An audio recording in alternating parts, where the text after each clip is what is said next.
Dobar dan, dragi moji elektroljubci.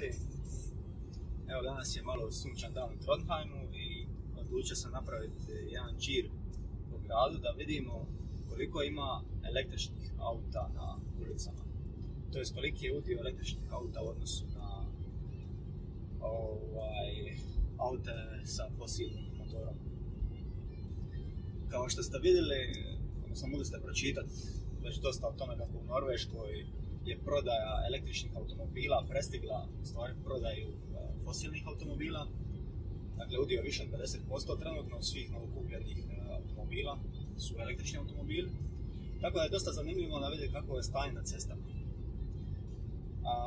Ja kad sam došao u Norvešku prije prilike nekih 7 godina, je sad tada je već bilo jako puno električnih auta na cestama.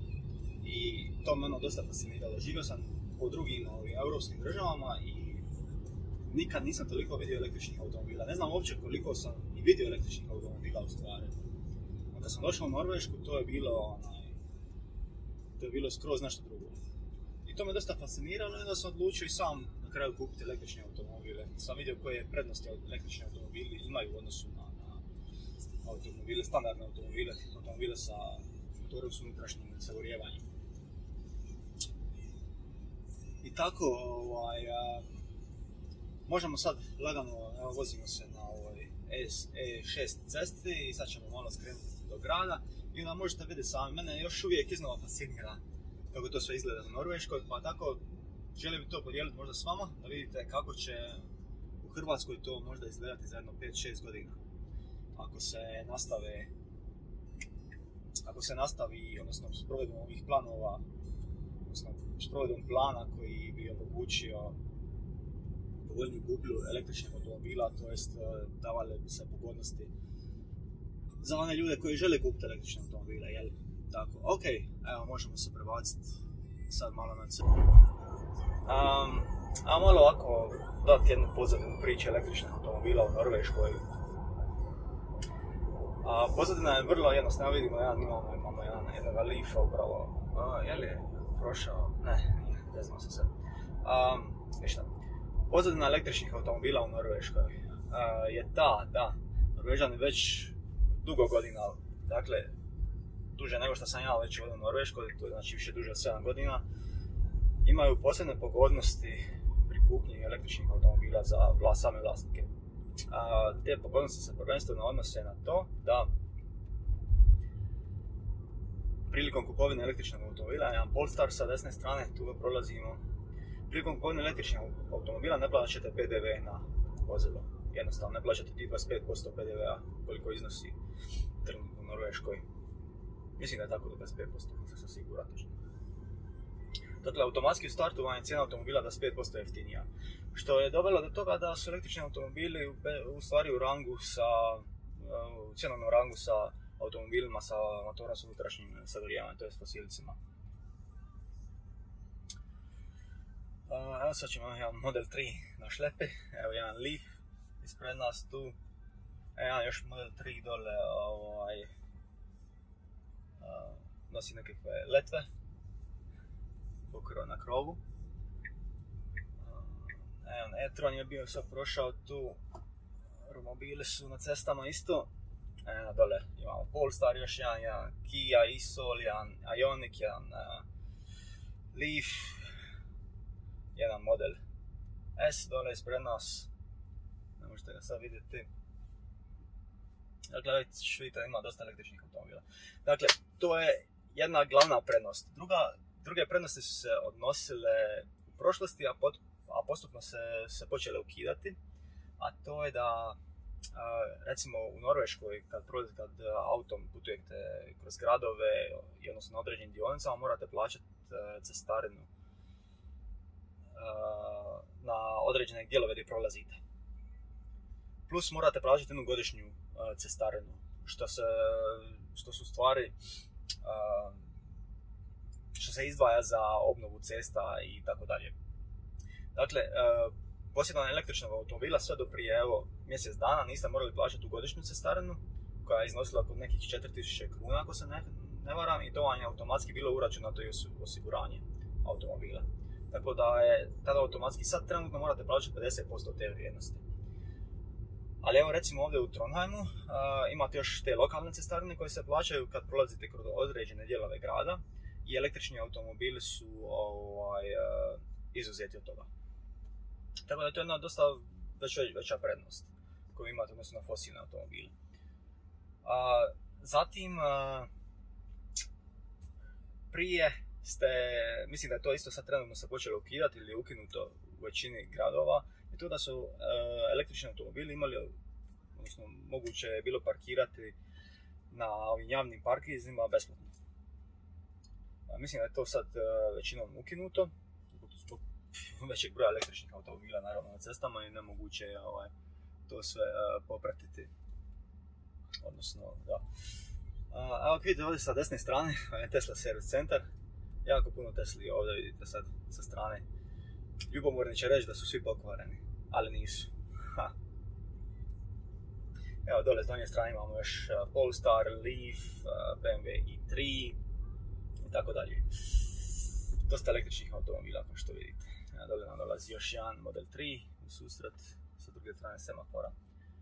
E-Golf, Leaf još jedan imamo sa strane, ne vidite ga i tako dalje.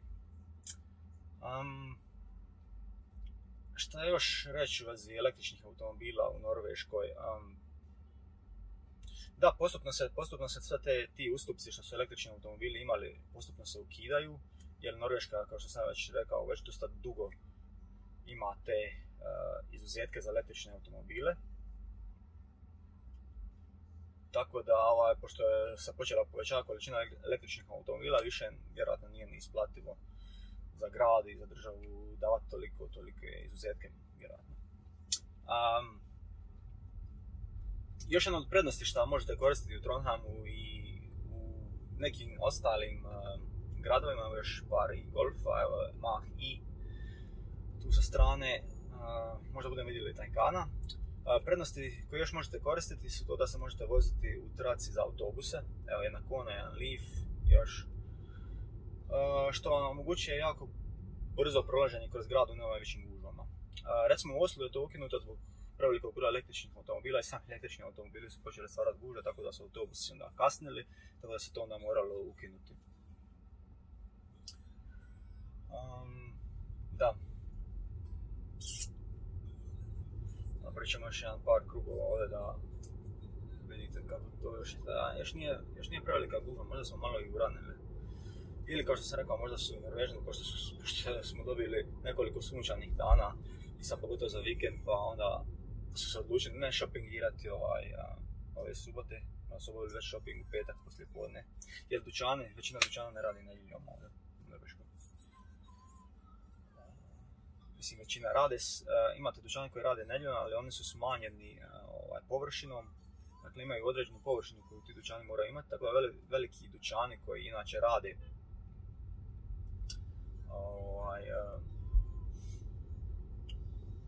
normalnim danom, koji imaju velike površine, imaju posebna odjeljenja koje onda rade samo nedjeljom. Tako da se ukupna površina ne smije prelaziti ukupnu površinu, jednostavno tako. No dobro, evo jedan BMW i3 tu sa strane. Kad smo kod električnih automobila, dakle kad smo došli na Norvešku prije 7 godina, električni automobili koje sam viđao po cestama, najviše Leafova bilo, još uvijek ima jako puno Leafova i dobra su opcija trenutno kao second hand, kao polovno auto za kupiti, jer su dosta jeftini. Dakle, Leafova je bilo dosta BMW i3 i naravno Tesla Model S je tada bio, onda je još došao iza toga Tesla Model X. Tako da je bilo tada puno Teslica, još uvijek. Odnosno, već tada, ne još uvijek. Evo je bila jedna Mazda MX, električna, kako se zove, jedan električni Golf u susret. I da, električni Golfova je tada bilo i Mercedes B klasa električna. Toga se sjećam. Te još su bile, nisam siguran to sad Citroen ili Peugeot. Još električni Golf sa strane tu. Jedan ovako jako uski, a dosta dug auto. Peugeot ili Citroena, nisam sam siguran koji je to točno model, ali kad ga vidite, definitivno ćete znate to, uži auto niste vidjeli od toga. I Koji su još bili auti? Bili su auti proizvedeni u Norveškoj. To je jedna firma što je norveško-danska firma koja je proizvodila te gradske aute. Zovu se Buddy. To su baš samo auti za grad, evo jedan Model 3, tu sa strane još. Evo jedan Opel električni Ampera. Još jedan električni Golf. Vidjet ćete dosta električnih Golfova još uvijek, evo jedan Ioniq dole. Trenutno sve aute koji su na tržištu električne ćete vidjeti ovdje u Norveškoj na cestama. Evo sad ubrzo će doći Ioniq 5, doći Kia EV6 i doći NIO će uskoro doći, dakle osim novih kineskih NIO i Xpeng. Imamo ovi Xpeng SUV.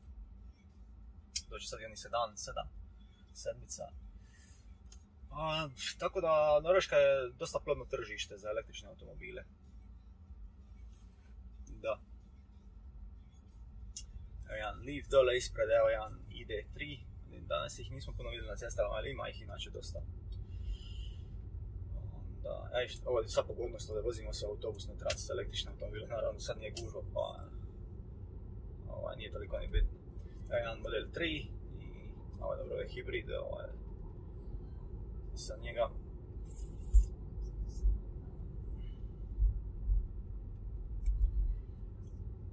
Naravno, jedan I-Pace dole sa strane je stajao. Naravno, još uvijek ćete vidjeti puno više fosilaca od Model 3 nego električnih automobila na cestama, ali to se postupno mijenja. Treba će još dosta vremena, mislim, proći da ljudi se maknu sa fosilaca. Sad ću vam otkriti jednu tajnu ovdje. Ovo je inače Lade Arena shopping centar.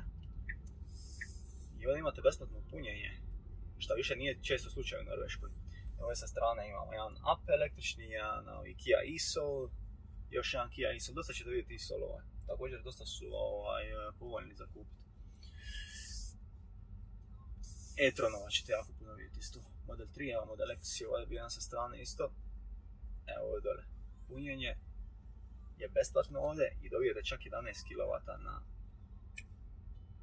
na ovu izmjeničnu struju. Evo ovdje Model S, evo Škoda Enyaq jedna, evo ovdje Mazda X3 na punjenju, evo dole još imamo i BMW i3, tu stoji na punjenju, evo jedan e-tron, tu evo još jedan Golf ovdje na punjenju.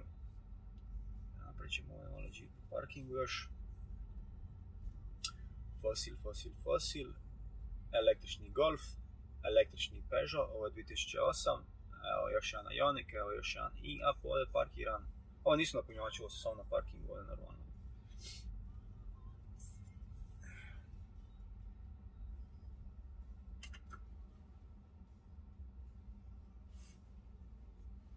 Ćemo se krenuti pa ćemo malo nazad.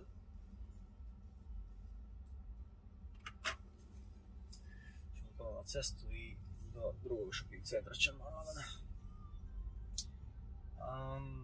Da. Dole e-tron izlazi, dakle ovo su tu na punjenju električni Golf tu sa strane. Evo jedan e-Soul također. Novi jedan Kona na parkingu isto. Kad smo kod električnih automobila, kako ćete ih prepoznati na cestama u Norveškoj? Lijepo po registracijama. To je generalno pravilo, iako je omogućeno da ukoliko imate električni auto, ne morate imati tu specifičnu registraciju za električni automobil. Dakle, svi električni automobili imaju registracije koje počinju na slovo E. U početku su prve registracije su bile L. Naravno, kako se broj ovih električnih automobila udio povećavao na cestama, to je udio registriranih automobila, morali su postupno uvoditi nova slova. Ali svaki počinje na E. Evo dole još jedan Mach-E prolazi.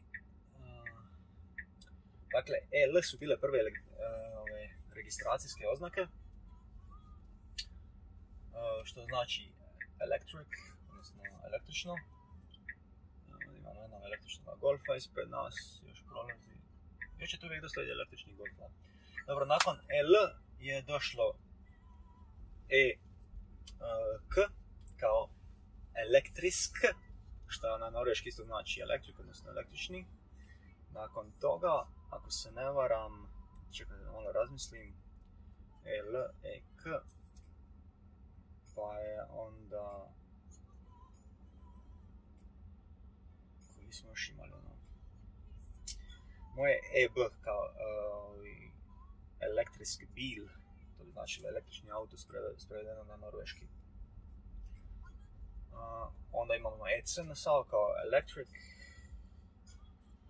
Nešto sam propustio, ima još imaju neke oznake. Uglavnom, sve koje počnu na E bit će električni automobili. EV, to je taj, to sam propustio. EV kao electric vehicle.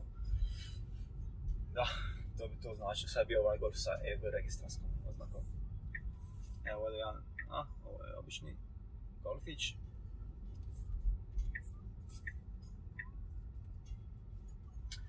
Tako, po tome ćete poznat električni automobil. Naravno, kao što sam rekao, moguće je i imati normalne registracijske oznake, tako tako ako ne znate električni automobil, onda vjerojatno ne bi znali da je to električni automobil. Većina ljudi se odlučuje za te normalne registracijske oznake za električne automobile što imaju to početno slovo E, zbog toga što recimo ako se vozite u autobusnoj traci i bude policija, vas vidi da se vozite i nemate tu oznaku, može vas zaustaviti ako ne znaju da to nije električni automobil. Sad smo vidjeli jedan ID3, evo još dole jedan električni Golf, evo jedan model 3, evo jedan model X tu, još jedan model X iza njega što je prošao. Evo tamo na parkingzima, ne možete vidjeti sa strane još dva Polestara. Šta reći, jako puno električnih automobila. Evo Golf električni ispred nas, L. Kao što vidite, model X tamo isto L registracijska oznaka. Evo ako pogledate vidjet ćete isto ovdje puno ovih punjača sa strane. Sad smo bili kod ovoga drugog shopping centra tamo gdje su besplatni, ovdje su brzi punjači, 50 kW, to se naplaći naravno još 3 električna Golfa za redom. Model X, Leaf još jedan na semaforu, puno Tesli ovdje sa desne strane opet kod ovog centra. iPace, vidite tu dole električni Golf, još jedan, evo ga. Letili smo na zeleni val električnih automobila sad ovdje. Evo sad smo opet kod fosilaca. Evo model S i ovaj DS3 električni Soul. Model X. E-Up električna bicikla, iPace. Kad smo kod električnih bicikli, da, isto to je bilo prije 7 godina kad sam došao u Norvešku, isto jako puno ljudi koriste električne bicikle, pa sam i sam odlučio za jednu, jer auto ne koristim za ići na posao, nego idem s biciklom. I zimi i ljeti. Dakle, i kad je snijeg, i kad je najveći led, i kad je najveći minusi, bicikla je uvijek. I to je u Norveškoj nešto što me isto dosta fasciniralo. Što su ljudi toliko dosta isto osvješćeni.